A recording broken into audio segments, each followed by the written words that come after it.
what you may not know, unless you've been in the Discord, is that we've had about 75 to 80 people sign up in the Discord. So who signed up to the Discord here? People in the room? Like, I'd say 80%. People over there? Yeah. So, why are you all here? I don't know. Oh, there's pizza. There's pizza, right? A lot of you have heard the news about Ubisoft. You've probably lived it in some way, shape, or form. So thank you for all the people who've come who have had that lived experience, but also for the people who are now questioning what to do with the game industry here in the Atlantic provinces. That's what happened to me when I heard the news, and I had been putting together a small, I've been putting together a small Discord server to think and talk about alternatives to traditional game studios, and then that happened, and I was like, okay, I was on a little unicycle maybe, going real, like, doing some cool tricks, and then I had to get into a rocket and go to the moon really quickly, because I was like, this is the moment that we all should be trying to talk about what's happened, but also look at what we can do to move ahead. So that's where Game Makers for Cooperative Futures came from. So my name's Kai. Hello everyone. Hi Kai. I helped start Game Makers for Cooperative Futures, and I was going to do a slideshow to help everyone understand what the hell this is meant to be. I didn't get time to do that because I was figuring out pizza and figuring out how to do printing today when I didn't have the time to do it. So, the main goal of this event is to basically expose you all, one, to each other again, because I'm sure you've recently been to events, you've recently had camaraderie around what has happened at Ubisoft, but this was supposed to be to get people to connect, and specifically to connect around how can we do things differently. Cooperatives are one way of doing that. They are not the best way for everyone. I'm not saying that every one of the 71 people who were let go from Ubisoft should start a cooperative. It would be amazing, but maybe it's not going to make sense for some people, right? Some people have mortgages to pay, some people have families, some people have car leases that they're still paying off. What do you do when you want to survive and you've been relying on that income to do that with? It's the first question everyone asks me basically is, what do I do with this proposition? So cooperatives are people-centered, and because of that, the whole point of them is that they are meeting the needs of their members. They're not meeting the needs of an investor. Now, an investor can come along and say, hey, you're doing a great job. I'm going to support you and I'm going to get some profit from that. But in many situations, that does not come at the cost of the needs being fulfilled for the members. And that's a bit of a different way to think about larger game studios, but actually you've probably seen this happen in startups all the time. Startups are you and your buddies, you and your friends out of university getting together and making a studio, maybe with some mentorship or help. And that then turns into something that grows and grows, and then suddenly you need to be a boss employing other people rather than just working with your friends. That pathway doesn't have to happen. You don't have to grow larger unless your needs require that. So one of the reasons I wanted everyone to get together today is to talk about your needs. There's two ways I wanted to do this. One is with the community quest board. So if you saw your email, there is, you get a chance to write this. So this is a place that I'm hoping everyone can spend some time while you're here coming to visit. And there's just going to be some questions, and there's a digital one as well for the people online. So you will get a chance to have an input here. It's like the wish ball from Silk Song. It absolutely is that. So what I'm hoping everyone will do is come and add your questions about what is happening in the community right now, questions about cooperatives, questions about alternative forms of doing game development, and also requests. If you're like, I want to get together and make a game, or I'm looking for people with this particular interest set, or I want to go to Peggy's Cove. Let's have a game dev adventure to Peggy's Cove. You know, like, let's write some ideas down that help build community, but also help to start answering these questions about what an alternative game dev scene in Nova Scotia looks like, and specifically, larger than that, the Atlantic region too. The one thing I will say is that this is already happening with existing communities. This is not trying to do something that other communities are already doing. So we already have the various game development like societies. We're partnered with Dig to be here today. I forgot to say that. Thank you, Simon, for that.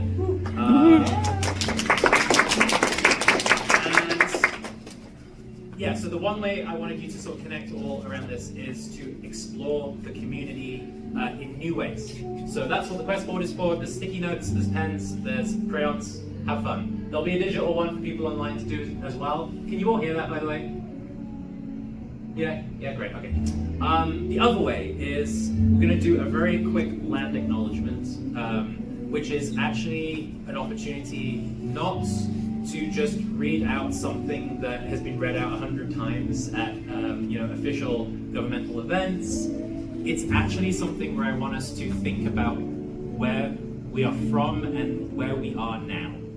What is our kind of self-location act? Like, how do we self-locate in a world where we're seeing our jobs being thrown away by someone in a completely other country who is controlled by a conglomerate that exists in another continent? You know, like we're in an interesting time, and I think sometimes just coming back to that question of who am I and where am I is the most important. So what I'm going to ask everyone to do, and this is people online as well, so I'll get closer here.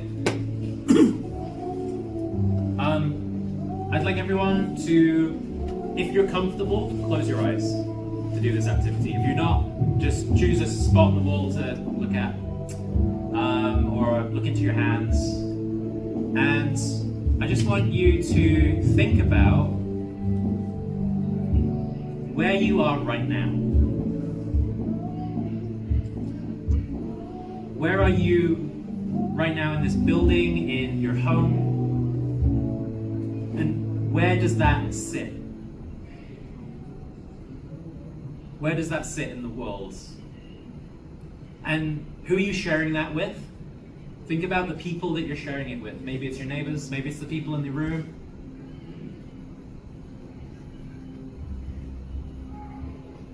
And just take a moment to think about how that all came to be. How did you get here? Was it your family that brought you here? Did you come here by yourself?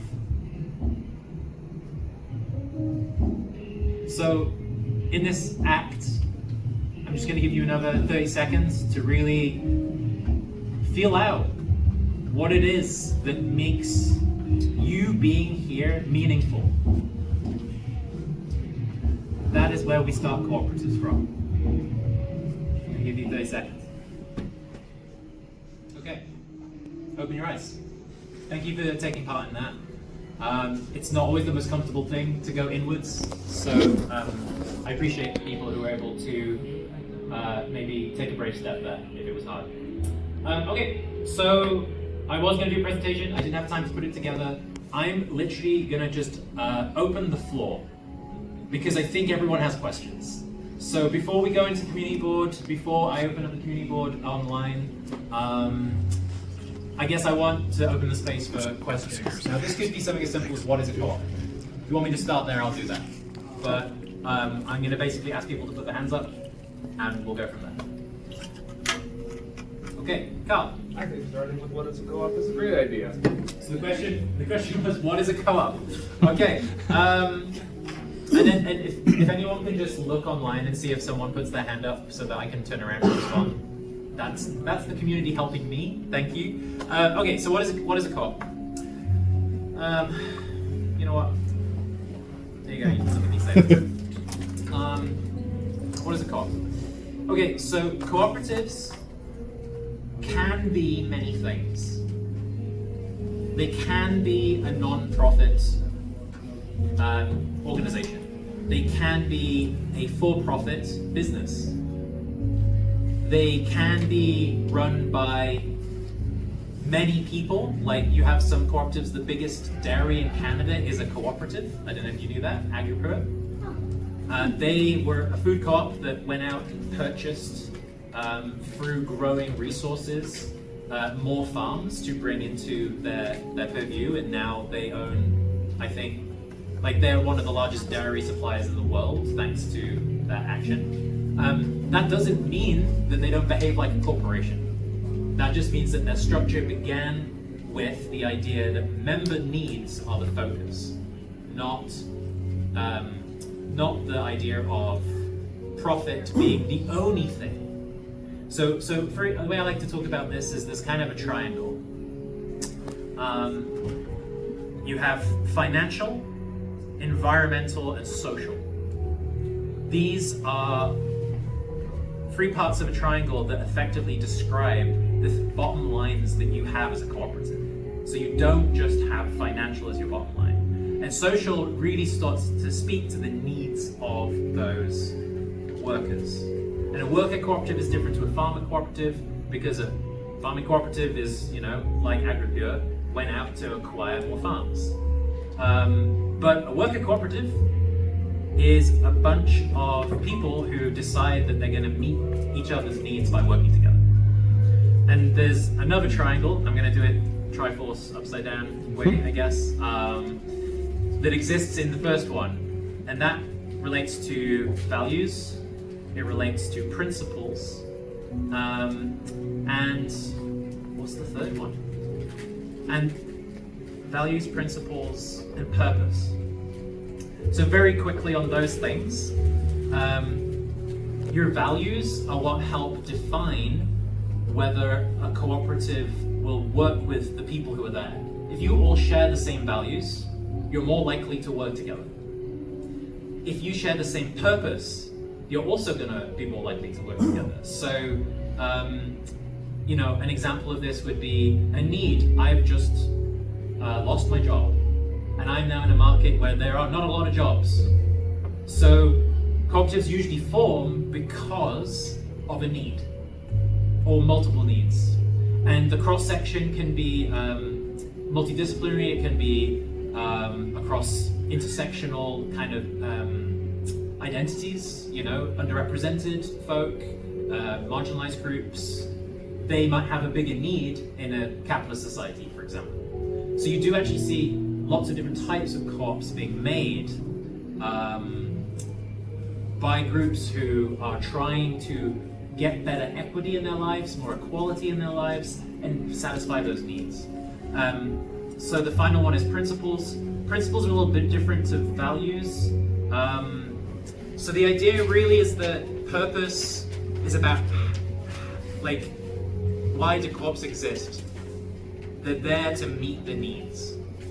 The values are things like self-help, self-responsibility, democracy, equality, equity, and solidarity. These words might not mean much to you, maybe some of them do. It's kind of like a lifelong exploration of what these things mean to you. But if you find other people who share those values, then you're starting to create something that is not just trying to make profit to then be sold. The structure is there to satisfy other needs. Principles, there's a list of 7 of them. I'll read them out, and if anyone has any questions about them, I think these are like the International Cooperative Alliance defined shared principles. So these are the things that globally cooperatives, and by the way, I'll say this is a long answer. This is not even half of it. Cooperatives around the world account for, I think, the same GDP as Canada as a country. So these are not just small studios and small, like in total, if we're talking about credit unions are cooperatives. There's insurance companies that are cooperatives. They're some of the biggest entities on our planet, actually, cooperatively. Cooperatively, yeah, that's right, not cooperatively. And they make a lot of money. So there's a big impact and a big culture around this. And the 7 principles are the principles that help guide all of these entities because they agree that it's important. In principle. So voluntary and open membership.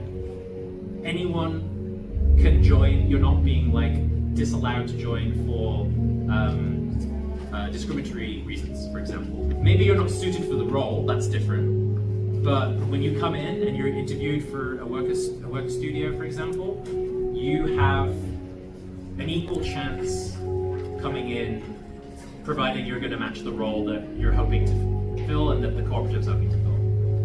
Democratic control. This is a big one. Everybody gets one vote.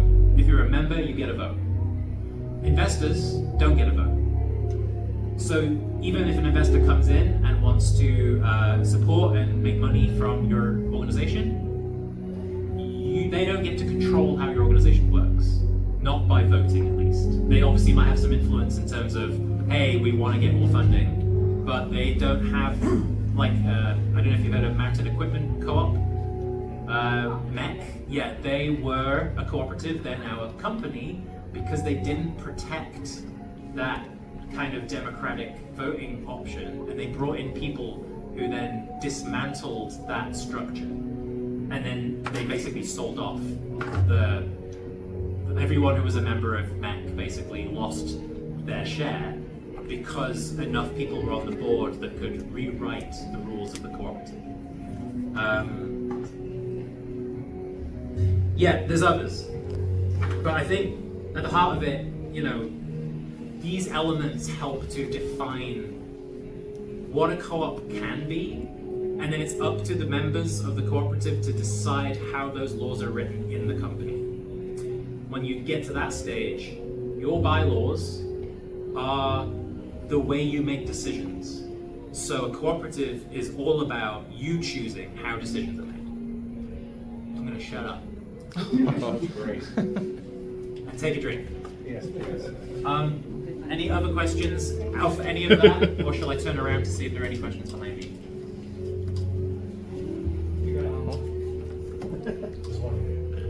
One here.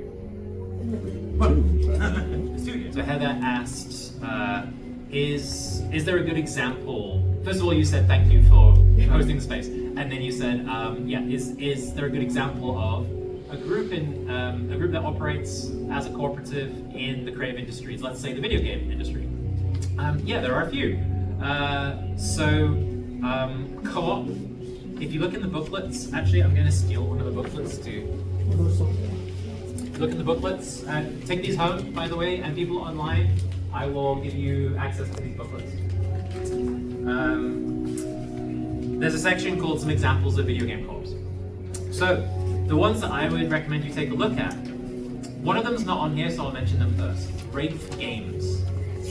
Wraith Games have been around for a really long time, like decades. And they've just been growing slowly. They started as an artist collective, and then they went from 2 members to 3 members. And Wraith Games have a really good way of sharing things like their bylaws, their member agreements, their salaries, everything. If you go on our Discord, you can find all that information in the resources section. So I recommend taking a look at them if you want to see like how a co-op sustains itself. Now, do I know how those cooperative members like survived off the salaries that they got? Maybe they had part-time jobs. Maybe they weren't doing this full-time. It's not 100% clear, but I would love to ask those people, like, how did that co-op survive for like nearly 2 decades? And it's not just a side project. It is their livelihood, but they may require other ways of sustaining themselves. Have they made any games that people have played here? Probably not. Now, have you played Dead Cells? That was made by co-op.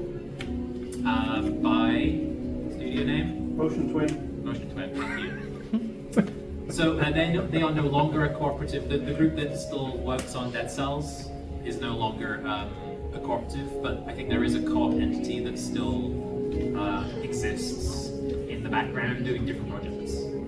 So there's a good example of a successful cooperative. There are others in Europe. These are ones that, like coincidence actually, Zachtronics. A bunch of people from Zachtronics got together to form a kind of collective, and that is operating like a co-op. Similarly, Co-op is a worker-run studio that I wrote a paper on recently with the help of someone in this room. Wink, wink, nudge, nudge. And it was really interesting getting into the nitty gritty of how that organization works. They're based in Montreal. There are 30 plus people in the cooperative. They aren't legally a cooperative, and they chose that because it's easier to get grants if you, on the back end, on the legal end, you are still a corporation that acts like an LLC.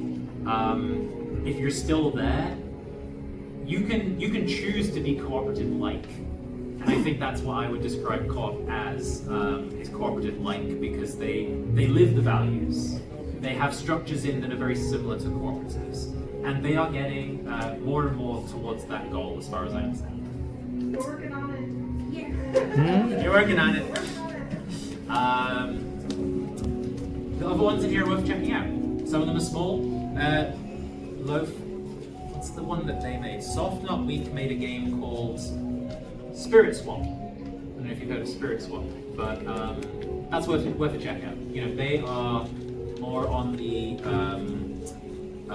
they're like a queer and African American represented group, so they have they live their values in the games they make, right? So the Spirit Swap directly relates to their interests, and they have an audience for that. That audience is probably more niche than, I don't know, Call of Duty in some ways, but they do know how to market themselves as a co-op, and because of that, people go, well, let's support them. Because there's a genuine, like, we're helping a community aspect to it. So I think that's something to be aware of. There are more. Come speak to me afterwards, and I'll tell you more about them. Okay, Mitch. Hi. First of all, thank you for making all of this happening. Really glad to be here with everyone else here. My question regards finances. Now, I know from the pamphlet you say that startup capital can vary from one co-op to another, and that larger co-ops can assist with legal costs, union loans, and business mentorship.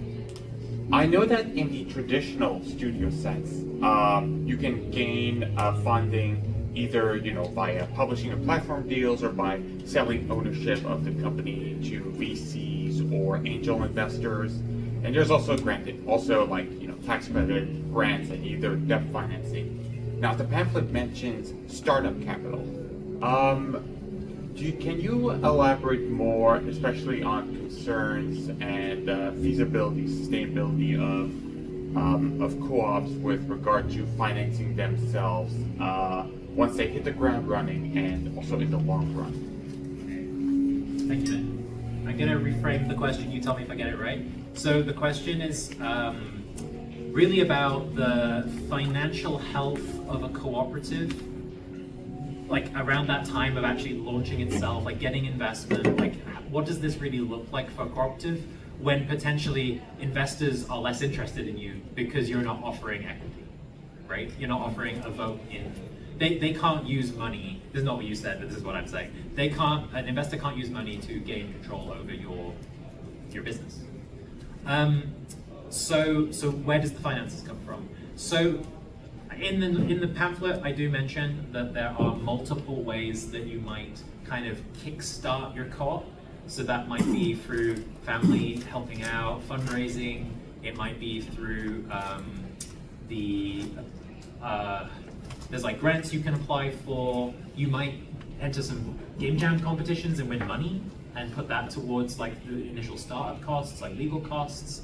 It should also be noted that it's easier and cheaper to set up a traditional company than it is a cooperative, because every cooperative has every province in Canada has a different law on what a cooperative looks like.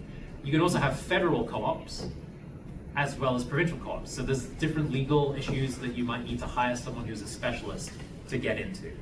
So there's already a little bit of a barrier if you're going down the I'm a legal co-op route.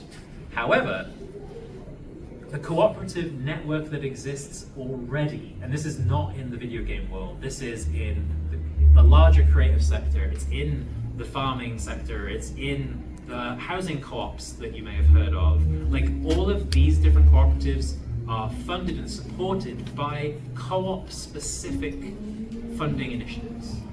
Most of the time these are grants, but there are some investment opportunities. So if you've heard of baby ghosts, I don't mention them in the zine, but I've mentioned them a lot via the Discord.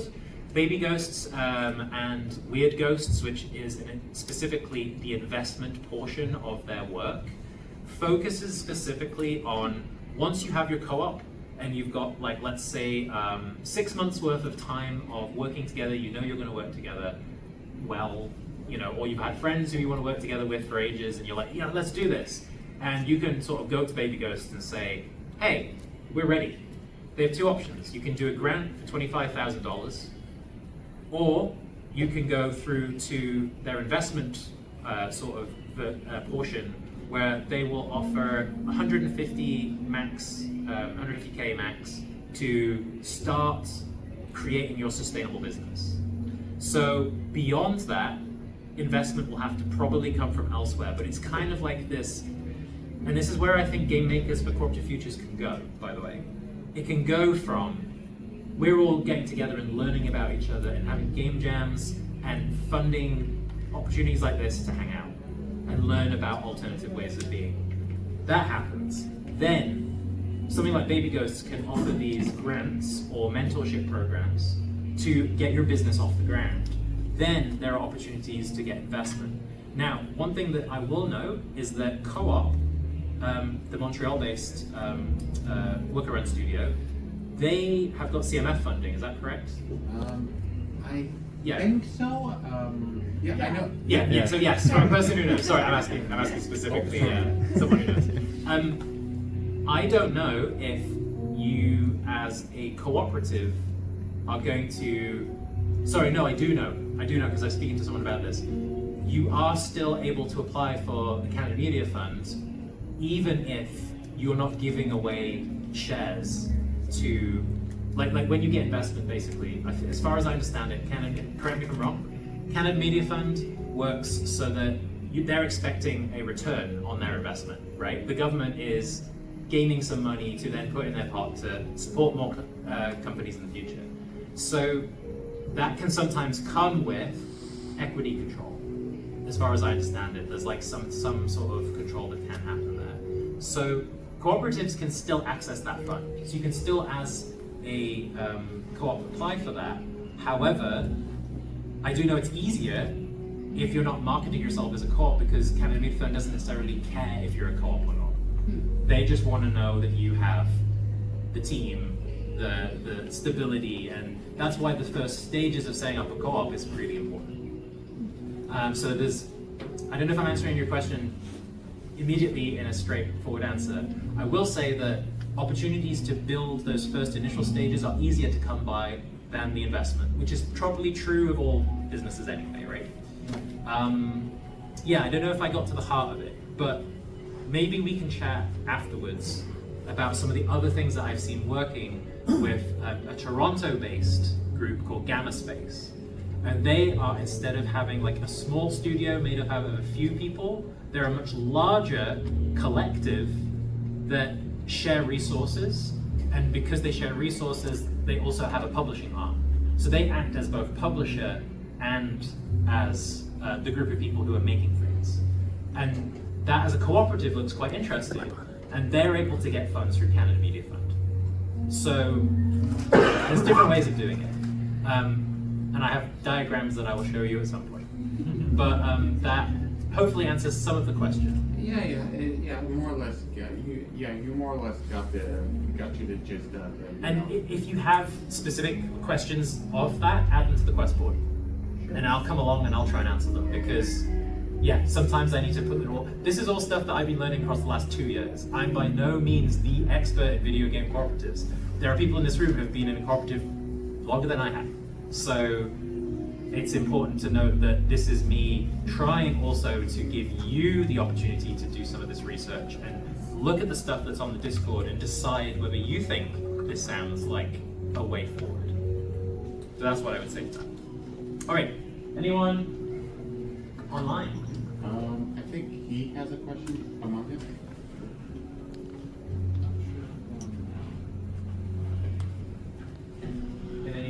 online want to ask a question? Shake heads, shake heads. Okay. Oh. Yeah. Oh, that's what participate means. Okay. I was just mad though. Given that there's not as much as like an investor sort of like paying attention to what you're doing, what does the organizational structure of a co-op generally look like? Do you have a boss that you report to? Is it a anarcho syndicate collective of some sort? Like, what are we talking about here? Good question. I like it. Okay. It depends. It's the horrible answer. But realistically, co-ops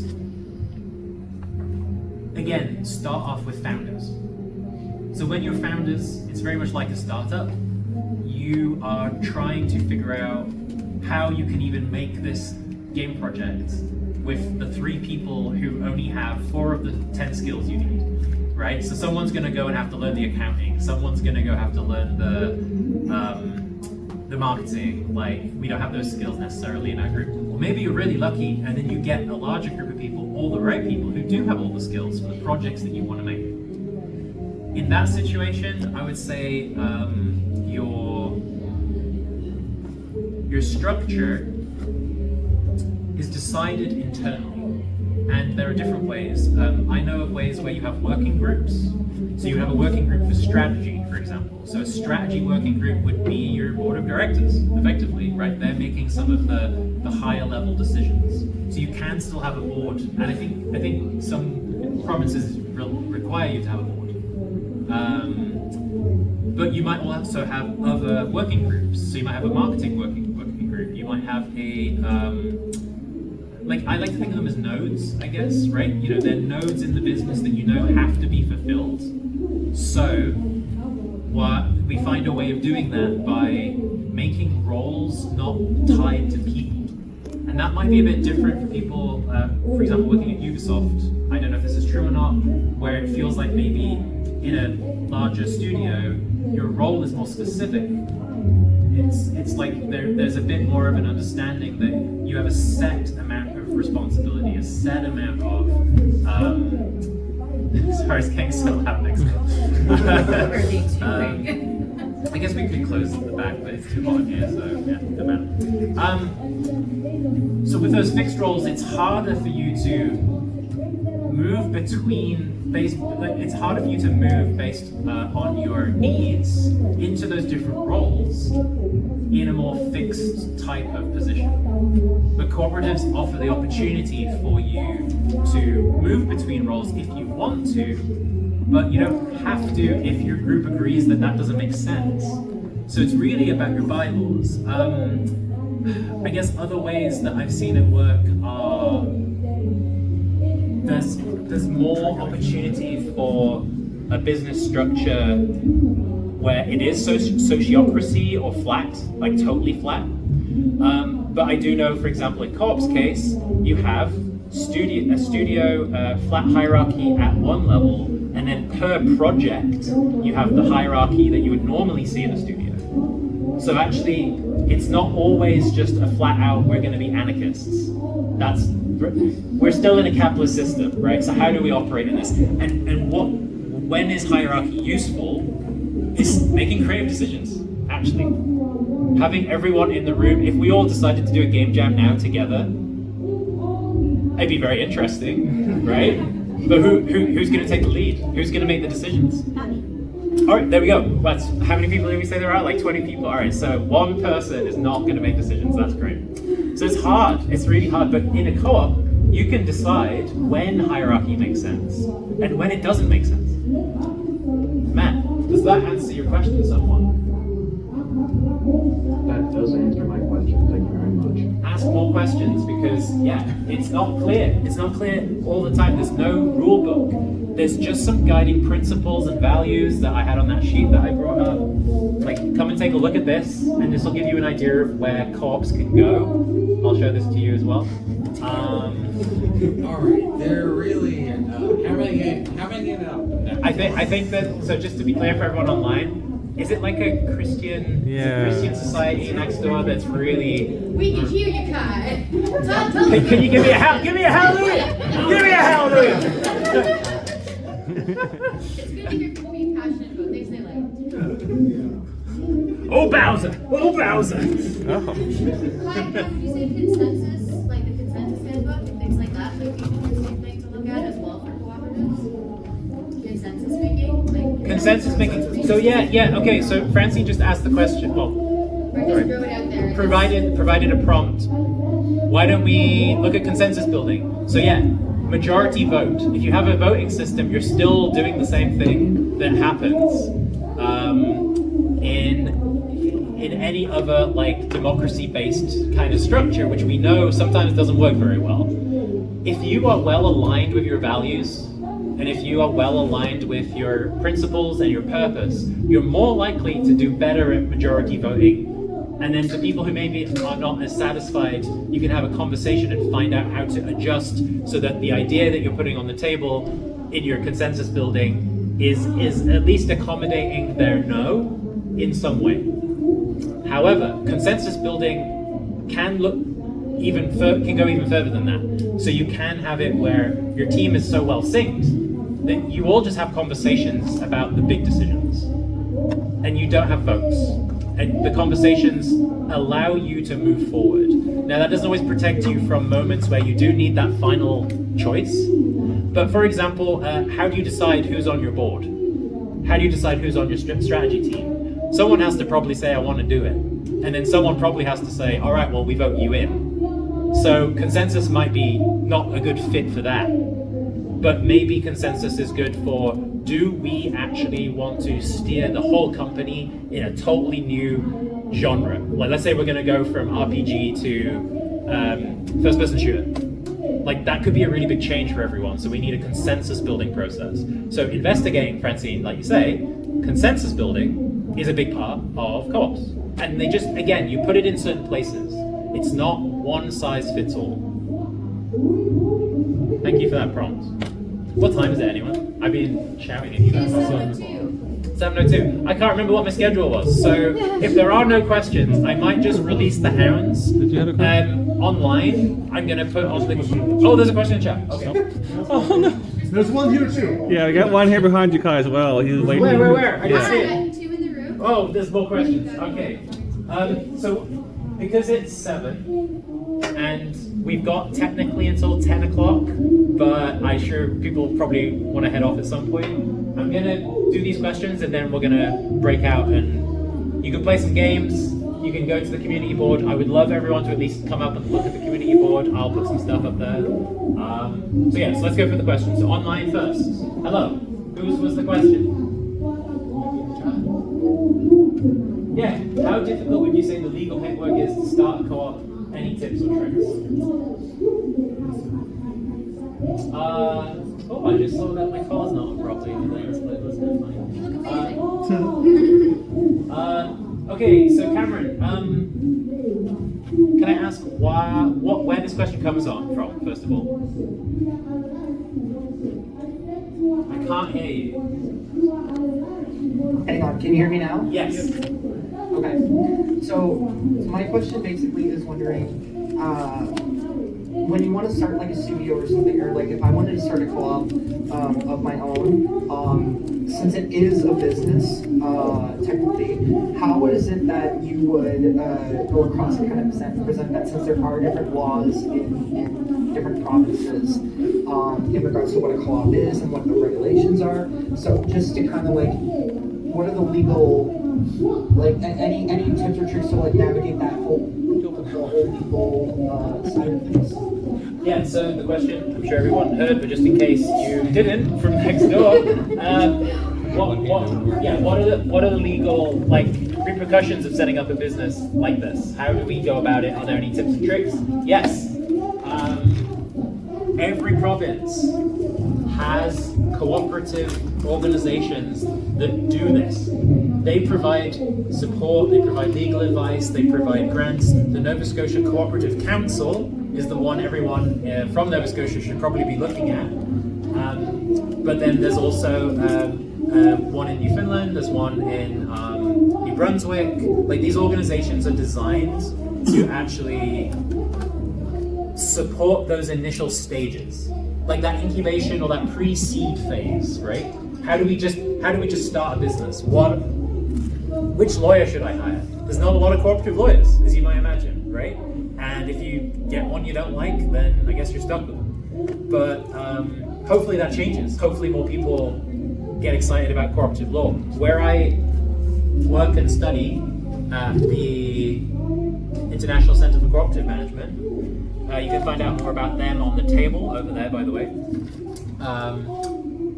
They have a whole summer school dedicated to cooperative law that people go to. They go to Croatia, so it's a bit fancy businessy kind of thing. But they go and learn about ways to improve the accessibility of cooperative law. And I will say this, if you're involved in a cooperative, you're probably involved in advocacy at some point.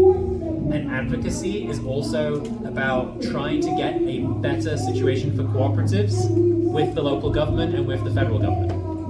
So you might not be doing that as your main thing in your co-op, but there will be someone in the cooperative network who is fighting for better representation and lobbying for cooperatives to have more of a say in how the economy looks.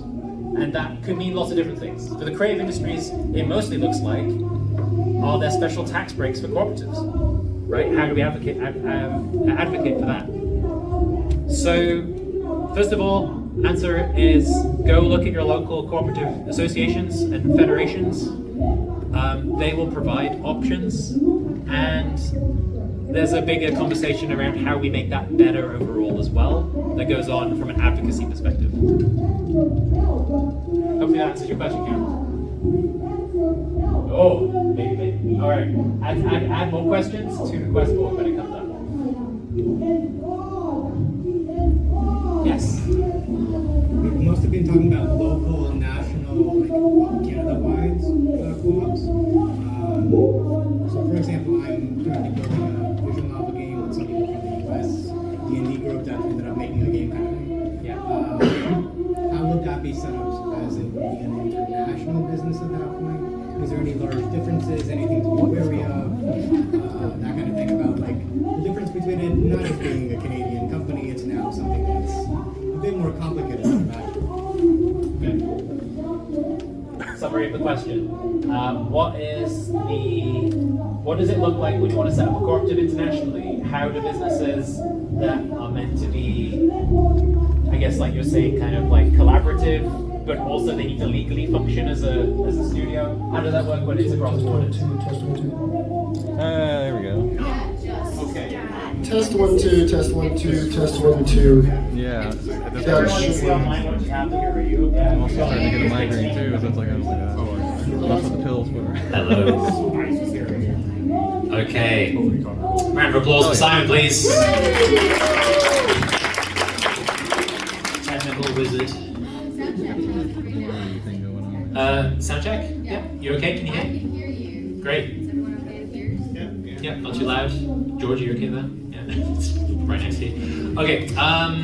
International. International. Thank you, Francie. So it's tricky because the cooperative law is different in every country, let alone every province.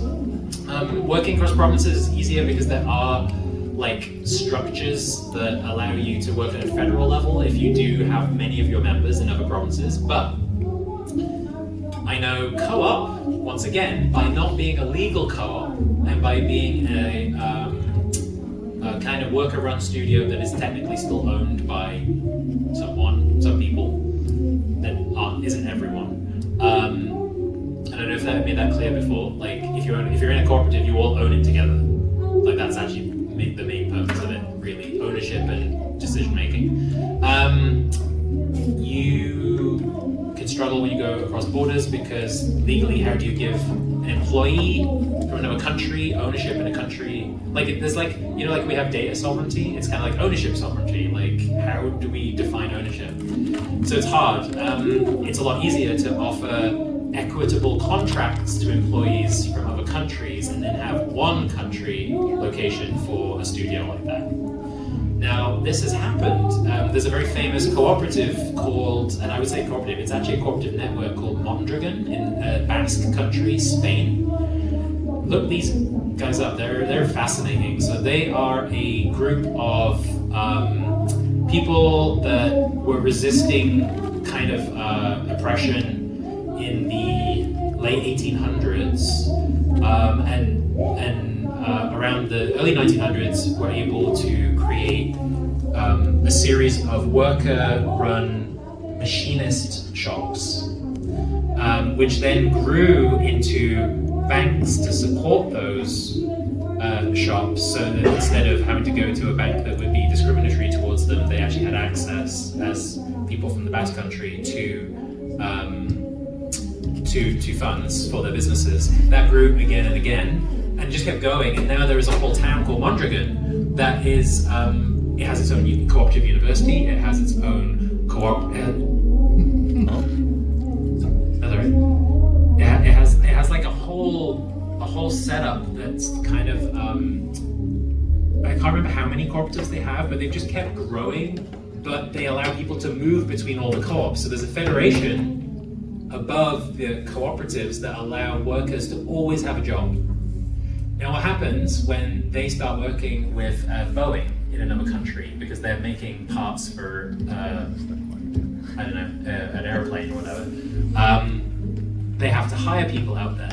They will hire people out there at normal industry rates, and they won't get a piece of the pie in the cooperative. But people in the cooperative then are a little pissed off because they're like, well, we're here, we're creating all the value, but now we're paying someone else who isn't in our co-op.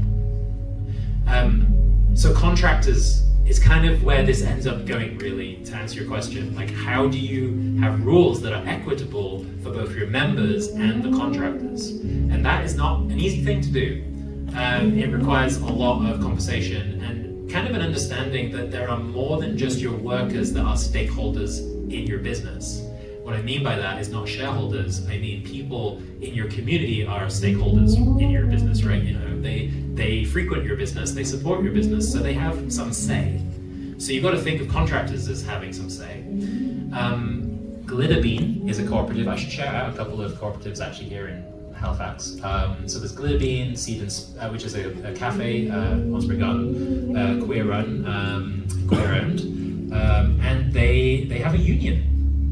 So they have employees. You can think of them as contractors, but employees, and they have their own union because they needed to protect some of their rights against some of the past actions of people in the cooperative.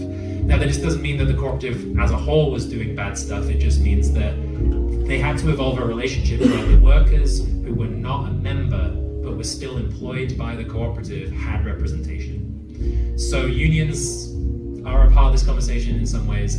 There is a poster at the end which talks to the United Video Game Workers Union, which I recommend you checking out. And I'm a part of them, and I'm on a board that specifically looks at how unions interact with co-ops with that union. That's my role really with that. So anyway, I think to answer your question in a long-winded way, it's really hard to do it internationally unless you, I don't know, I've heard of some co-ops that were like a tech company, but they said they were a farming co-op so that they could like find access to workers in a way that actually made sense internationally. Like it's not always going to look black and white on paper, or will look black and white on paper, but maybe the reality is not. Okay, one more question. So just to reword the question, what are my thoughts on what happens when a co-op gets so many members that communication, like how do we deal with communication with so many people? This is a problem for many organizations, actually. The biggest organizations have a lot of problems with this, and it's one of the reasons why hierarchy is used as a kind of tool. Yeah. Hierarchy helps to establish chains of command, dividing people up into smaller groups who are under particular, like leaders or bosses or managers. So what do we think about it? I think that once you get past a certain level, it's very hard to make communication that is consent-based, because you're trying to bring in so many different perspectives. So, decentralizing power is actually pretty important. Instead of having a boss at the top controlling an organization, why don't you have smaller independent groups that work? Like, I don't know if you know the structure of Valve, sorry. Like, initially how Valve kind of rose to, like, the thing I remember about Steam was how they worked on projects, right? Projects were unique little, what was that? You wheel your desk to whatever team you want. You wheeled your desk to whatever team you're working on, right? With, right? So it's like, how can we do that at that scale? That's what I would say, is like, how do we make smaller units that can communicate and have a relationship with each other, but they don't have a boss who's driving a vision, right? It's also worth me mentioning that Baby Ghosts have received government funding to set up a peer accelerator for cooperatives in the Atlantic provinces. Woohoo! So that probably means, and it could look different depending on how this evolves, because they were late in getting their funding, so their roadmap is a little different now. It looks like mentorship, it looks like an accelerator where you get like $5,000 as a team to try something out, right? That's how they currently do it with their national peer accelerator, but their hub-based one will have a specific target area of the Atlantic region, and does it make sense to have one giant co-op of all the people who are interested, or is it better to have smaller co-ops and then they connect via a federation? And a federation is just, your elected representatives talking to each other, so you get to like a parliament of co-ops potentially. Now, does that sound fun? I don't know. Haven't tried it, but it could work. And it could also work as one giant co-op where we're all in it together, but we just find a way to build those conversations into our everyday so that we're not waiting for like a vote at the end of the year to decide things. I think that's another thing about that. I will say that a federation is really cool. The Interactive Game Dev is technically part of a federation of societies. It's part of the United Gaming Societies of Dalhousie, which is like a federation of all the game-related societies. So there's some really interesting things that can happen from a federation of organizations. Thank you for that input, that's awesome. Okay, so I know you probably got loads more questions. I've probably given you more questions than answers, honestly.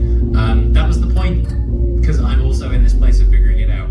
So, my goal now is to see who is still alive online. People are alive. Oh, there's people talking as well. I will check out your chat soon. I hope some of this made sense from your perspective too. If not, the community board, it will be open to you very soon. So everyone else, there are games, there's a community board, there's hopefully some pizza left, unless you ate it all. There's pizza, there's some drinks as well. Does anyone need anything? Alright, cool. Well, let's break the physical space for now, and you can do what you want, stay for as long as you want, play. There's Pogs, if anyone likes Pogs, Pogs. If you don't know what Pogs are, you have to come check out what Pogs are. And yeah, it's the community board, and thank you very much, and thank you to Dig, Dalhousie Interactive Game Site for setting this space up for us. Really appreciate that. Thank you for everyone for turning up. It's lovely to see all your smiling faces. Start co-ops and join co-ops. That's what I say.